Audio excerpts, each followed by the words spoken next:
Shalom, salam sejahtera untuk kita semuanya. Bertemu kembali bersama dengan saya, Pendeta Daniel Siswanto. Kita akan melanjutkan pelajaran sekolah sahabat kita. Saudara, kita telah tiba di pelajaran yang keempat di triwulan yang pertama di tahun 2024 ini. Satu pelajaran yang sangat menarik, sangat indah dengan judul Tuhan mendengar dan melepaskan. Namun sebelum kita mempelajari lebih lengkap, lebih lanjut, mari kita tunduk kepala dan kita berdoa. Tuhan Allah Bapa yang di surga, Allah yang maha murah, kami akan mempelajari firman-Mu. Urapi kami dengan kuasa Roh Kudus Tuhan. Berikanlah hikmat untuk memahami dan mengerti akan firman ini. Demikian juga para pemirsa dimanapun mereka berada. Mampukan kami untuk mempelajari firman Tuhan ini dengan baik dan benar. Terima kasih. Di dalam nama Yesus kami berdoa. Amin. Tuhan mendengar dan melepaskan. Ayat inti terdapat di dalam Mazmur 34 ayat 18. Apabila orang-orang benar itu berseru-seru, maka Tuhan mendengar dan melepaskan mereka dari segala kesesakannya. Saudara, kitab Mazmur adalah kitab berdoa. Apapun subjeknya, baik pujian, ratapan, harapan mesianik, kerajaan Allah, atau riwayat penebusan, Mazmur menunjukkan kepercayaan yang kuat kepada Tuhan. Tidak peduli apa kebutuhan dan situasi mereka, mereka percaya bahwa Sang Pencipta akan tinggal bersama mereka. Apakah Allah akan mendengar setiap jeritan hati kita? Mari kita mempelajarinya secara lengkap. Di pelajaran hari Minggu dengan judul Tulang-tulangku tidak terlindung bagimu. Tuhan memiliki pengetahuan yang sempurna tentang kita dan keadaan kita dan juga sarana untuk membantu kita. Oleh karena itu, janji-janji pertolongan dan pembebasannya bukanlah kata-kata hampa yang dangkal, melainkan jaminan yang teguh. Pengetahuan Tuhan tentang pemazmur begitu besar dan unik, sehingga rahim ibunya pun tidak dapat menyembunyikan dari Tuhan. Mazmur 139 ayat 13 dan ayat 15. Demikian halnya pengetahuan ilahi berkaitan dengan waktu, batin, ruang, dan seluruh keberadaan pemazmur. Kebenaran yang luar biasa tentang Allah yang mengenal kita secara dekat ini seharusnya tidak membuat kita takut, tetapi justru mendorong kita untuk masuk ke dalam pelukan Yesus dan apa yang telah Dia selesaikan bagi kita di kayu salib. Saudara, kehadiran Tuhan ditonjolkan dengan menggambarkan Tuhan menjangkau sejauh dunia orang mati atau disebut dengan Sheol atau kuburan. Dan juga kegelapan. Mazmur 139 ayat 8, ayat 11 dan ayat 12. Tempat-tempat yang biasanya tidak digambarkan sebagai tempat tinggal Tuhan. Mazmur 56 ayat 14. Kehadirannya juga digambarkan membawa sayap fajar timur untuk mencapai ujung laut, yaitu barat. Mazmur 139 ayat 9. Apa yang disampaikan oleh gambar-gambar ini adalah kebenaran bahwa tidak ada tempat di alam semesta di mana kita berada di luar jangkauan Tuhan. Meskipun Tuhan bukan bagian dari alam semesta, seperti yang diyakini beberapa orang, namun Dia dekat dengan semuanya. Tidak hanya menciptakannya, tetapi juga memeliharanya. Ibrani 1 ayat 3. Sebagaimana Dia yang mengetahui semua tentang kita, Tuhan dapat membantu dan memulihkan kita. Di pelajaran hari Senin dengan judul Jaminan Pemeliharaan Allah. Tidak ada situasi kehidupan yang luput dari kekuasaan Allah yang berdaulat. Betapapun sulitnya keadaan, pemazmur tidak pernah tanpa pengharapan. Saudara bisa membaca itu atau mengutip itu dari Mazmur 40 ayat 2 sampai dengan 4. Mazmur 50 ayat 15, Mazmur 55 ayat 23. Mazmur 121 merayakan kuasa Sang Pencipta dalam kehidupan individu yang setia, meliputi beberapa hal. Yang pertama, Ia takkan membiarkan kakiku goyah. Mazmur 121 ayat 3. Gambaran kaki seringkali menggambarkan perjalanan hidup seseorang. Mazmur 66 ayat 9, Mazmur 119 ayat 105, Amsal 3 ayat 23. Kata Ibrani untuk bergerak menggambarkan keamanan yang Allah berikan kepada dunia. Mazmur 93 ayat 1 dan Sion, Mazmur 125 ayat 1. Yang kedua, gambaran Tuhan sebagai penjaga Israel yang tidak terlelap atau tidur menyoroti kewaspadaan dan kesiapan Tuhan yang terus-menerus untuk bertindak demi anak-anaknya. Mazmur 121 ayat 3 dan 4. Yang ketiga, Tuhanlah naunganmu.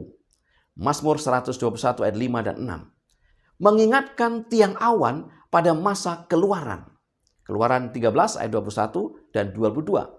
Demikian pula Tuhan menyediakan perlindungan jasmani dan rohani bagi umatnya. Yang keempat, Tuhan ada di sebelah kananmu. Mazmur 121 ayat 5. Tangan kanan biasanya menunjukkan tangan seseorang yang lebih kuat. Tangan tindakan, Mazmur 74 ayat 11, Mazmur 89 ayat 13. Di sini ia menyampaikan kedekatan dan kemurahan Allah. Mazmur 16 ayat 8, Mazmur 109 ayat 31, Mazmur 110 ayat yang kelima.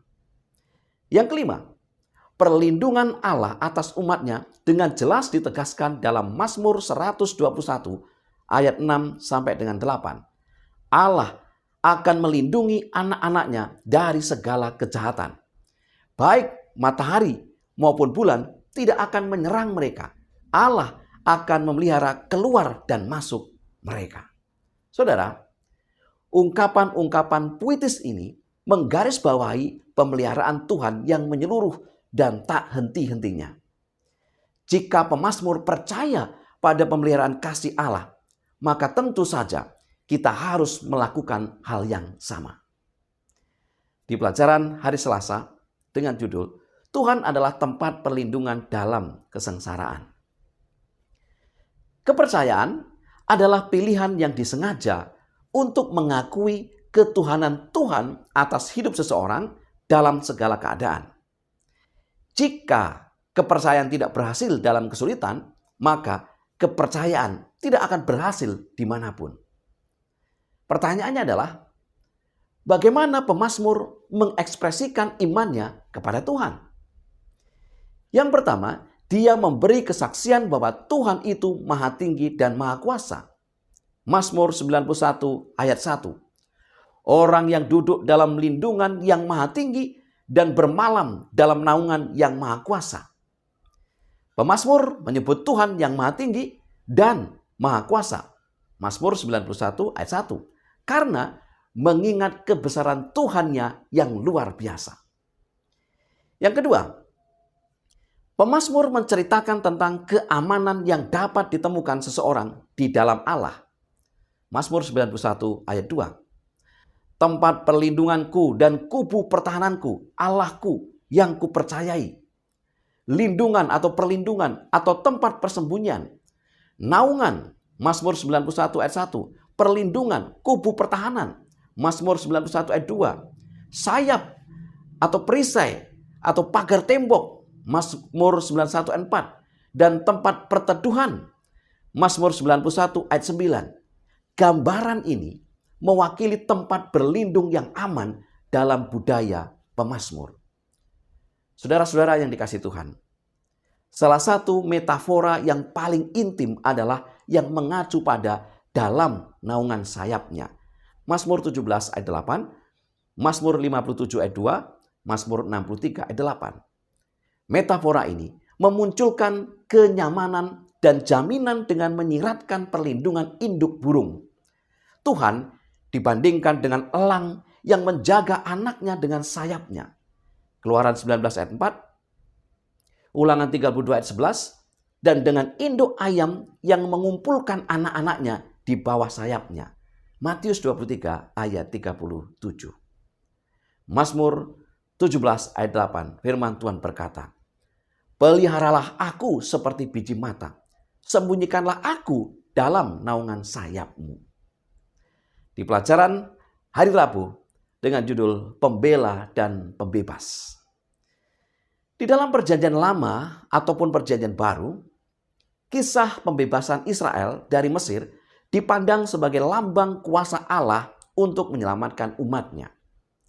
Bahkan Paulus dalam 1 Korintus 10 ayat 1 sampai dengan 4 melihat seluruh kisah nyata ini sebagai metafora simbol keselamatan di dalam Yesus Kristus. Mazmur 114 menggambarkan pembebasan ilahi melalui kedaulatan Tuhan sebagai pencipta atas kekuatan alam yang merupakan cara Dia menyelamatkan umatnya di Keluaran. Laut Teberau, Sungai Yordan, dan pegunungan serta perbukitan secara puitis mewakili kekuatan alam dan manusia yang menentang Israel dalam perjalanan mereka ke tanah perjanjian. Ulangan 1 ayat 44, Yosua 3 ayat 14 sampai dengan 17. Namun Tuhan berdaulat atas mereka semua. Mengingat bahwa di segala tempat jalan menuju Yerusalem surgawi penuh dengan bahaya, maka Mazmur mendorong mereka untuk melihat ke balik bukit-bukit dan ke arah pencipta langit dan bumi. Mazmur 121 ayat 1 yang berkuasa mengendalikannya. Yang kedua, semangat Mazmur 144 ditangkap oleh Yesus yang menenangkan badai laut dan pernyataannya bahwa gereja tidak perlu takut karena Dia telah mengalahkan dunia. Matius 8 ayat 23 sampai dengan 27. Yohanes 16 ayat 33. Di pihak Tuhan, orang percaya tidak perlu takut. Perbuatan besar Tuhan atas nama umatnya seharusnya mengilhami seluruh bumi untuk gemetar di hadiratnya. Mazmur 114 ayat 7. Gemetar harus dipahami sebagai pengakuan dan penyembahan, bukan sebagai ketakutan. Mazmur 96 ayat 9 dan Mazmur 99 ayat 1. Di pelajaran hari Kamis dengan judul Bantuan dari Bait Suci. Mengingat bahwa pelayanan di Bait Suci mewakili keselamatan yang ditemukan di dalam Yesus, maka kita dapat mengerti bagaimana pemazmur mengekspresikan perlindungan dan bantuan spiritual dan fisik muncul dalam konteks Bait Suci. Mazmur 20 ayat 2 sampai 4, Mazmur 36 ayat 9, Mazmur 61 ayat 5 dan Mazmur 68 ayat 6 dan ayat 36. Pertanyaannya adalah, apakah yang kita peroleh dari keberadaan Bait Suci dan bagaimana Bait Suci menyediakan pertolongan bagi umat Tuhan? Yang pertama, Bait Suci adalah tempat pertolongan, keamanan, dan keselamatan. Yang kedua, Bait Suci menyediakan tempat berlindung bagi yang bermasalah. Tuhan membela anak yatim dan janda dan memberi kekuatan kepada umatnya dari tempat perlindungannya.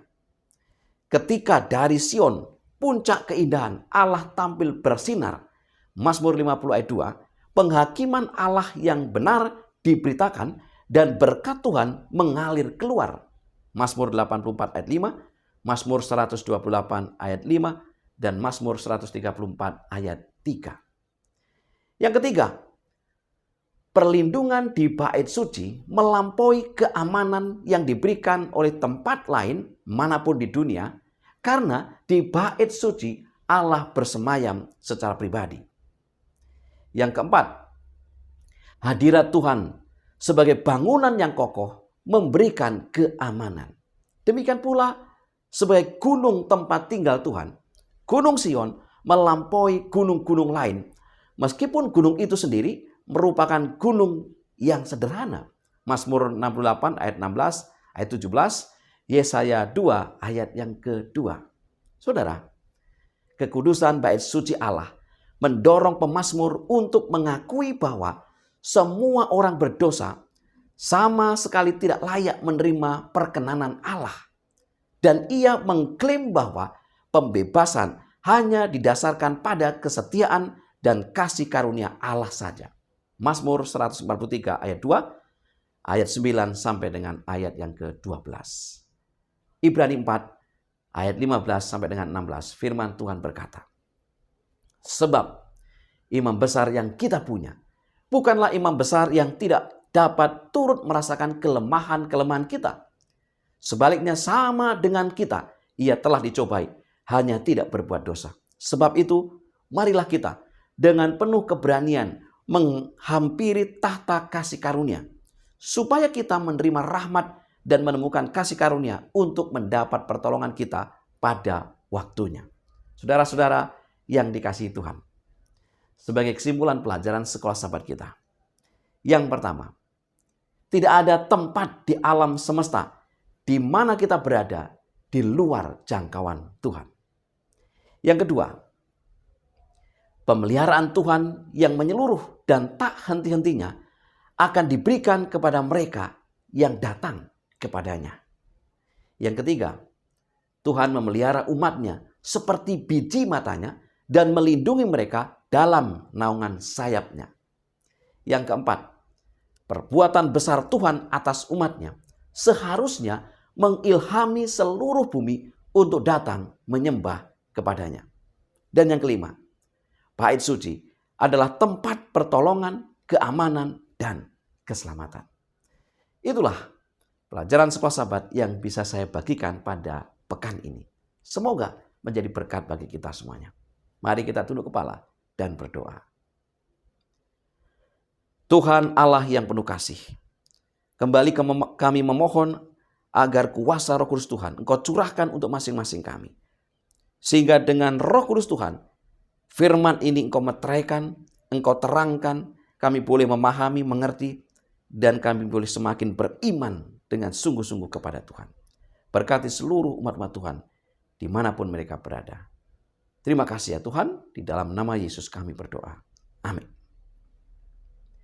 Saudara-saudara yang dikasihi Tuhan, biarlah kita terus menggali, mempelajari akan firman Tuhan melalui pelajaran sekolah sahabat kita ini. Selamat belajar, selamat sahabat, dan Tuhan memberkati kita.